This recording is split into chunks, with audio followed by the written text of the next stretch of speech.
Let's go to somebody right on the front lines there in the United States Senate, Democratic Senator Martin Heinrich from New Mexico. Thanks for being with us, Senator. Oh, thanks for having me.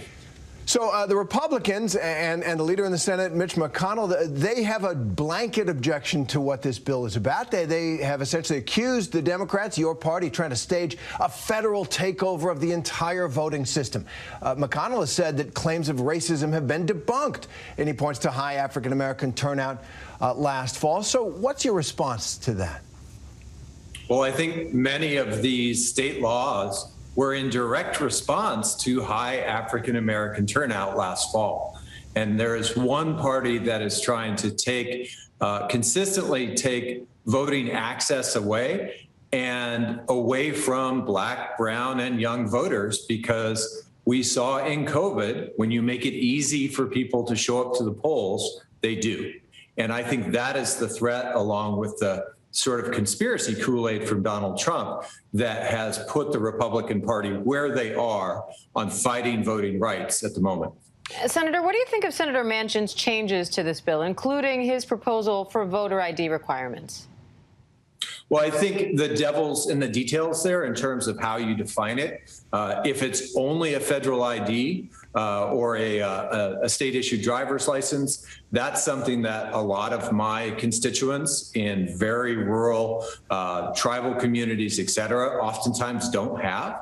But my understanding of the conversations is that it goes a lot further than that, an electric bill, for example, could be used to get access to the polls. We've shown that we can do elections in New Mexico without voter ID and make them accurate, be able to run the audits to show that we don't have voter fraud. But if we're going to have some compromise, that's fine. We have to start from the point that the right to vote by every lawful American is not something that you should be able to take away with a state law.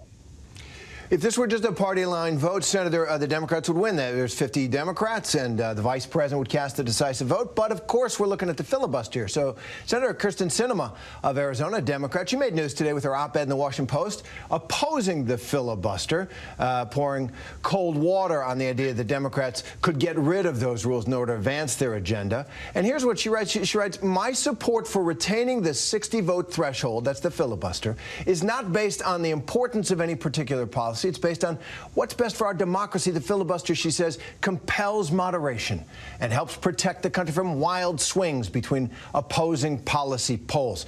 So, Senator, you've spoken out in favor of ending the filibuster. What do you make of her argument? It's the classic argument that the Senate, the world's greatest debating society or whatever, has to come together in a way no other body does. What do you think about her argument?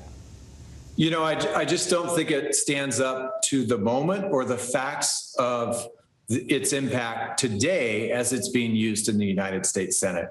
I've seen the filibuster bring people together. That's not what's happening at the moment. It's being used to prevent any progress whatsoever, and it's largely being used by Mitch McConnell to from a point of view that says he would rather see the president fail than the country succeed. So I think you have to consider the fact that the filibuster was not a rule in the Senate for many years before it was created. It is a rule, and the right to vote is a right. And in my view, rights should trump rules. It is more important to protect the constitutional rights of lawful Americans to be able to cast a ballot than a rule that has really shown that it is, at this point, being abused more often than not.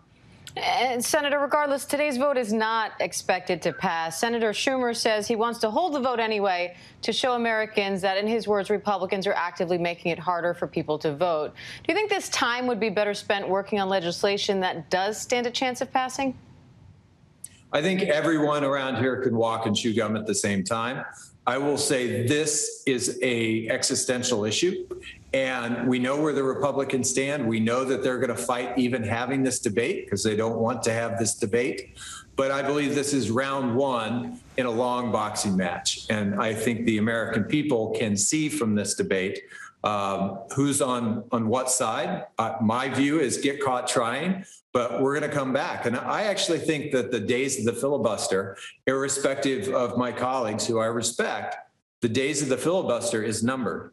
At some point, we are going to be able to pass these reforms and have the kind of access to the ballot box for lawful Americans that we saw last year in the election. And that is what has the Republicans united against this. Do you worry about the ramifications of getting rid of the filibuster if Democrats then down the road don't hold the majority?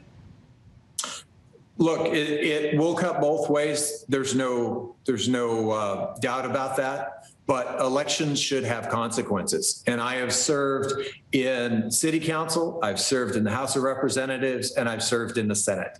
I wouldn't say that the Senate is more functional because of the filibuster than the city council that I served on.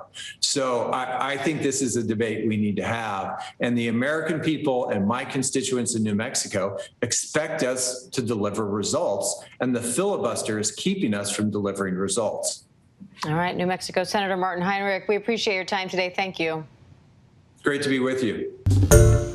Hi, everyone. George Stephanopoulos here. Thanks for checking out the ABC News YouTube channel. If you'd like to get more videos, show highlights, and watch live event coverage, click on the right over here to subscribe to our channel. And don't forget to download the ABC News app for breaking news alerts. Thanks for watching.